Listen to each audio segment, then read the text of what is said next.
Oke, teman. PP ya. Wow, PP. Hmm. Dia udah nyentuh EMA crossnya, men. Ini krusial loh ini. Sangat-sangat krusial ya. Moving average-nya menjadi resisten soalnya. Sebentar. Moving average-nya menjadi suatu resisten dari pergerakan candle ya. Dan ini juga supportnya juga udah jebol meskipun sekarang itu dipertahankan. Sangat hati-hati ya. Nih saat ini kan dipertahankan nih supportnya ya kan, dia masih masuk area support nih. Sebenarnya sih kemarin udah jebol ya, dia udah nyentuh EMA crossnya tuh di sini. Ini harap hati-hati teman, harap hati-hati. Ini market orang dikit bablas ini PP. Harap hati-hati cuy. Kita lihat di area sini. Jadi kalau itu nanti jebol, area PP menunggu tuh di sini nih. Ini lebih aman ya. Area tunggu atau area masuk tuh ada di area sini nih. Di kepala 5 sampai kepala 48. Itu area masuk yang bagus untuk PP. Yang gue kasih tanda kuning. Tapi kita akan coba cek lah ya dari beberapa indikatornya seperti apa gitu. Ini kan di time frame 1 hari tadi ada yang nanya, "Bang, itu PP RSI DAI sudah di bawah apa sudah saatnya naik lagi?" gitu ya. Seperti yang udah gue bilang teman-teman ya, kita boleh beracuan tapi jangan sampai itu jadi pure untuk acuan kita ya. Jangan. Gini. Kalau misalkan nih lu lihat nih stock RSI-nya udah di bawah bang, tapi kalau sampai ini breakdown, ini bablas men, ini bablas. Meskipun stock RSI-nya udah di bawah, dia ini bablas terjun gitu teman.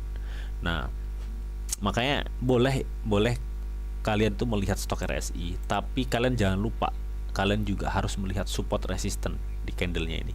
Nah pertanyaannya, apakah sekarang udah mencapai supportnya dengan penuh? Belum ya, belum mencapai supportnya ini men. Ini apalagi udah jebol nih supportnya nih. Supportnya di mana bang? Kalian bisa cek ya historinya tuh.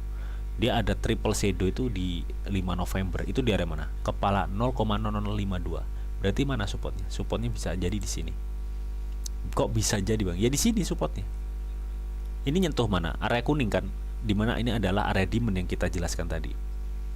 Makanya tadi lu tunggu aja di 0,005 sampai di 0,0048. Pokok di area kuning ini nih, lu boleh masuk. Kalau sekarang sih jangan dulu sih. Meskipun kalau kita cek ini benar-benar kita tinggal tunggu naiknya aja sebenarnya. Tapi bang, gue pengen nyicil nih misalkan. Ya terserah, kalau kalian menyicil ya. Nyicil sama ngebeli banyak tuh beda men. Beda. Kalau lu nyicil gak masalah. Misalkan gue cicil 10% gimana bang? Ya nggak masalah, no problem. Yang penting kalian udah tahu ya resiko di meme coin itu seperti apa. Kan meme nih, ini kan meme ya. Kalau secara stok RSI memang ini udah di bawah, tapi kalau secara pergerakan candle ini belum, karena ini belum menyentuh dasar. Ini benar-benar belum menyentuh dasar. Dasarnya itu antara di sekitar 0,5 ini ya. Kita melihat adanya banyak shadow tuh di area sekitar 0,005 di situ ya, tahun sekarang di 0,0057 ya, kurang turun sedikit lagi sebenarnya, nih dia. Tunggu aja turun sedikit lagi nih PP nih.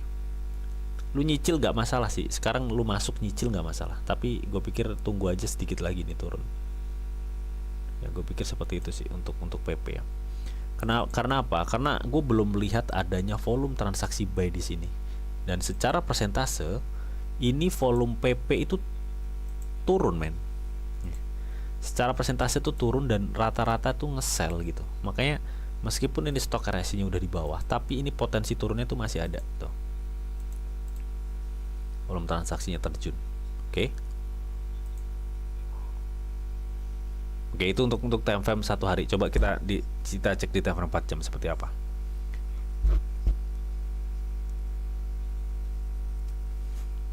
Oke, ini gue udah masuk ya di time frame 4 jam. Coba kita akan kepoin. Nah kan, nih baru kelihatan banget ya bahwa di time frame 4 jam kita bisa melihat ya, belum ada tanda-tanda konfirmasi kenaikan.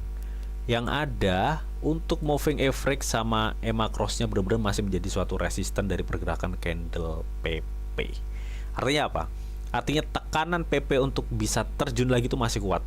Ya, meskipun stok RSI di time frame 1 hari itu masih udah di bawah. Ya, hati-hati cuy. Makanya tadi gue bilang kalau lu mau ingin masuk sekarang nyicil no problem. Ya, tapi gue lebih ini ke 52 ini ya. Karena ini loh, cuy, nggak ada konfirmasi kenaikan loh di sini. Terus kita cek deh, apakah ini dikonfirmasi dengan demand yang ada di time frame 4 jam, gimana demandnya bang? Kita lihat aja. Nih, lu perhatikan. Demand di time frame 4 jam, lu nih, gue gedein ya, biar lu tahu tuh. Gue gedein tuh. Nah, expect nggak demand segini bisa memungkinkan market PP itu harganya naik? Nih, gue kasih kotak nih, tuh. Demandnya segitu, rata-rata jualan lagi. Expect nggak kalian? Kalau gue sih belum. Kalau gue sih lebih cenderung belum ya. Jadi makanya meskipun di stok RSI di time frame 1 hari itu memungkinkan akan ada suatu golden cross ya atau persilangan, udah mentok nih bang. Tapi secara candle dan support resisten tuh belum. Ya, makanya ini masih ada potensi PP itu tertekan dikit lagi nih, sedikit lagi. Tadi kan udah di area kepala 57 ya sekarang ya. Kalian tunggu aja di 52. Itu lebih ini sih. Itu kalau menurut gua. Oke, itu ya teman. Sebentar, kita akan cek. Kalian tunggu sedikit lagi. Nah, stok RSI-nya gimana bang? Nah, kelihatan ya, baru kelihatan tuh. Lu perhatikan. Kalau lu cek di time frame 4 jam nih, stok RSI-nya baru kelihatan tuh. Liatin nih. Jadi kalau yang lu liatin ini ya, stok RSI di time frame 4 jam. Ini akan back di supportnya lagi men nih. Ini kan sekarang masih di sini nih, area 17 ya. Ini akan kesini lagi nih. Baru dia akan ada naik gitu. Artinya apa? Artinya ini masih ada chance untuk turun sedikit lagi. Sesuai yang tadi gue jelasin tuh. Makanya lu sabar dulu ya, sabar. Meskipun stok RSI di time frame 1 hari itu masih udah di bawah banget, tapi ini memungkinkan akan ada koreksi dikit lagi. Sabar cuy, sabar ya. Oke, Widi, Mas Ori Rilan ya nge-give 20.000 sih buat kopi yang give kopi. Thank you banget ya Mas Ori Rivan ya. Buat teman-teman yang ingin give kopi, linknya gue sediain di ini ya, apa namanya, di pinned ya teman ya. Di pinned. Oke, thank you banget Mas siapa nih? Mas Ori Rilan ya. Oke, itu tadi untuk PP request dari teman-teman semuanya. Mudah-mudahan bisa ini teman-teman ya. Dan berikutnya ya, tadi ada siapa lagi? Semoga PP jebol, aku siapin amunisi om buat besok dari masukan-masukan. Siap ya. Apa ini? Mas Kurniawan Fajar bang, coba riset BTC di tiap piala dunia bang. Apakah di tahun ini bakal terbentuk head and shoulders dan turun sampai tahun Juni? Gini cuy. Pada dasarnya kalau kita bicara Bitcoin ya, ini Bitcoin kan sebenarnya dia akan ngebuat higher keempat untuk konfirmasinya ya, konfirmasi double topnya. Buat Mas siapa nih? Mas Kurnia apa nih? Mas Kurniawan ya, Mas Kurniawan. Mas Kurniawan bisa cari deh video gue yang ngebahas mungkin di 2 minggu yang lalu ya. Itu gue pernah ngebahas Bitcoin Weekly. Nah di situ udah gue jelasin bahwa Bitcoin masih ada chance untuk naik sekali lagi, baru kebanting udah waktunya bear market.